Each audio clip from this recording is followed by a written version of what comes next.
In 1945,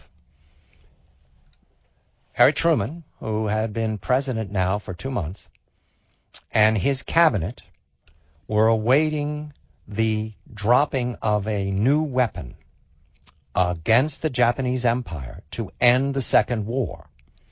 They had been told, in general, that it was a weapon unlike any other. Charles Pelegrino joins now to take us through what it was they imagined, giving the order to launch what we now know to be the first atomic bomb ever dropped in anger, second ever on the planet.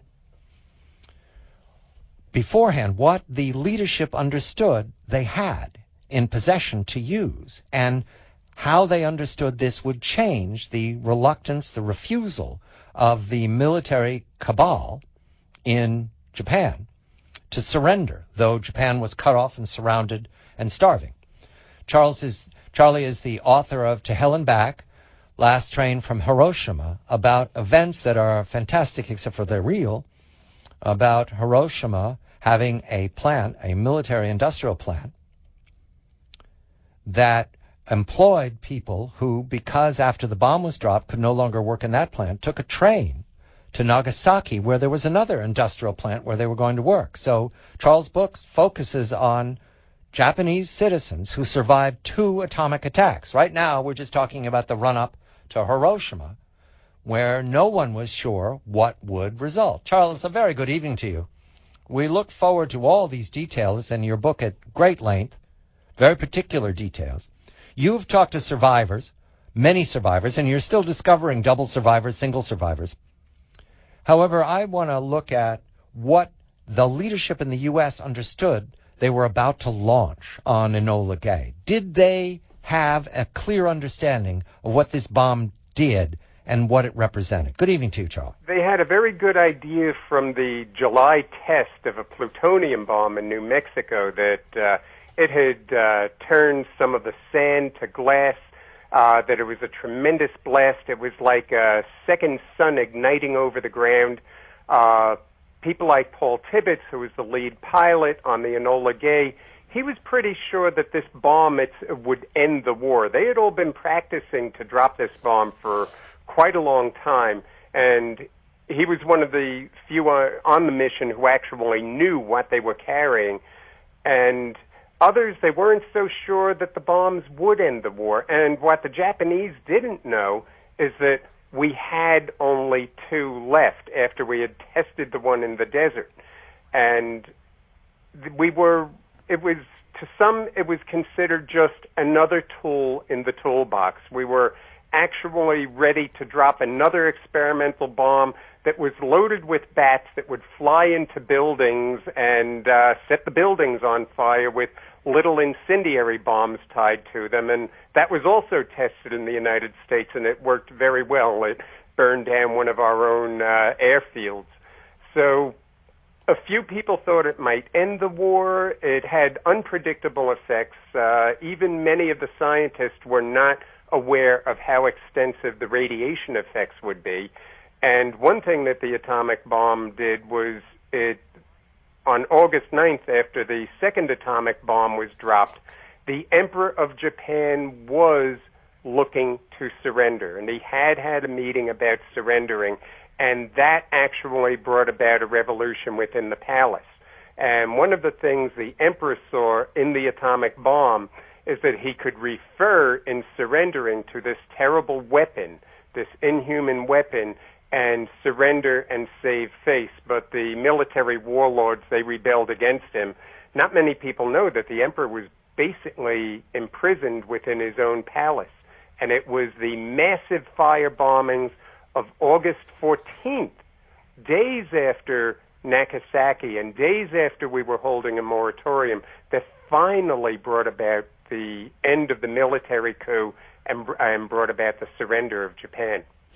Well, and in fact, the bombs saved many hundreds of thousands of lives that would have took to actually conquer Japan. And I think you illustrate that quite nicely, just talking about what it took to get them to stand down. the fire bombings don't get a lot of attention from historians. We're always focused on the nuclear blasts.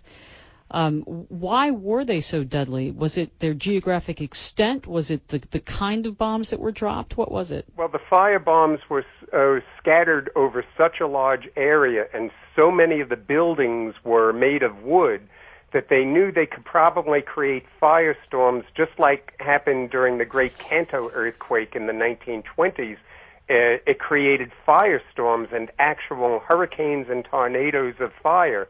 And that's what happened to 1/3 of Tokyo, where more people died than in the Hiroshima bombings, Hiroshima and Nagasaki bombings. And in fact, there's a film that covers some of that. It's called Grave of the Fireflies, one of the great war films ever made. And that is one film that deals with the fire bombings in Japan and 2 children who experience it. What was Black Rain, Charlie? The Black Rain was objects on the ground that were irradiated by the bomb during those first 2 seconds, and then drawn up into the cloud, and then the rain formed around them, the condensation.